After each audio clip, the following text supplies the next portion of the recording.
आखिर हनुमान जी इतने शक्तिशाली क्यों हैं? दरअसल हनुमान जी के पास है 8 सिद्धियां: अरिमा, महिमा, गरिमा, लघिमा, प्राप्ति, परकाम्य, इशिष्ट और वशिष्ठ। जानेंगे हनुमान जी ने इन शक्तियों का प्रयोग कब और कहाँ किया, लेकिन उससे पहले हमें सब्सक्राइब करना बिल्कुल न भूलें। हनुमान जी ने इन 8 सिद्धियों का प्रयोग रामायण में किया था। Number 1, ARIMA. अरिमा सिद्धि के दम पर हनुमान जी कभी भी अति सूक्ष्म रूप धारण कर सकते थे और इस सिद्धि का प्रयोग कर हनुमान जी ने लंका का निरीक्षण किया था। नंबर 2, महिमा। इस सिद्धि का प्रयोग कर हनुमान जी अपने शरीर को बहुत ही विकराल बना सकते थे और उन्होंने इस सिद्धि का प्रयोग लंका पार करते समय मार्ग में नागों की माता सुरसा को परास्त करने के लिए किया था। नंबर 3, गरिमा। इस सिद्धि की मदद से हनुमान जी एक बड़े पर्वत के समान बन सकते थे और इस सिद्धि का प्रयोग हनुमान जी ने महाभारत में भीम के सामने किया था।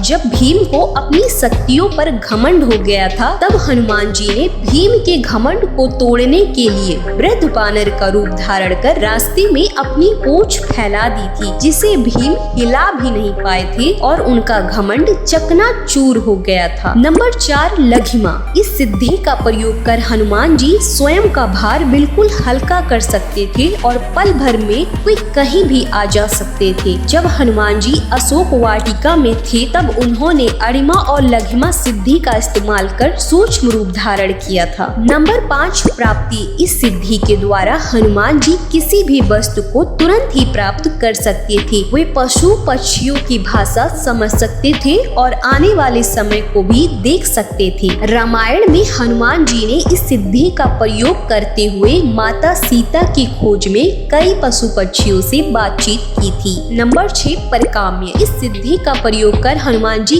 आकाश में उड़ सकते थे, पाताल में जा सकते थे और जितना चाहे समय वे पानी में रह सकते थे। इस सिद्धि के द्वारा हनुमान जी चिरकाल तक युवा भी रह सकते हैं और अपनी इच्छा के अनुसार किसी का भी रूप धारण कर सकते हैं। रामचरितमानस में हनुमान जी ने सुग्रीव के कहने पर ब्राह्मण का रूप धारण करके भगवान राम से भेंट की थी। नंबर 7, इशिष्ट। इस सिद्धि के द्वारा हनुमान जी को कई देवी शक्तियाँ प्राप्त थी। नंबर 8, वशिष्ठ। इस सिद्धि का प्रयोग कर हनुमान जी अपने मन पर नियंत्रण रख सकते थे। धन्यवाद दोस्तों, सनातन धर्म से जुड़ी हुई ये अद्भुत जानकारी आपको कैसी लगी हमें कमेंट बॉक्स में जरूर बताइए और साथ ही यदि आप कोई कहानी सुनना चाहते हैं या हमें सुझाव देना चाहते हैं तो वो भी कमेंट बॉक्स में जरूर लिखें और हमें सब्सक्राइब करना बिल्कुल ना भूलें।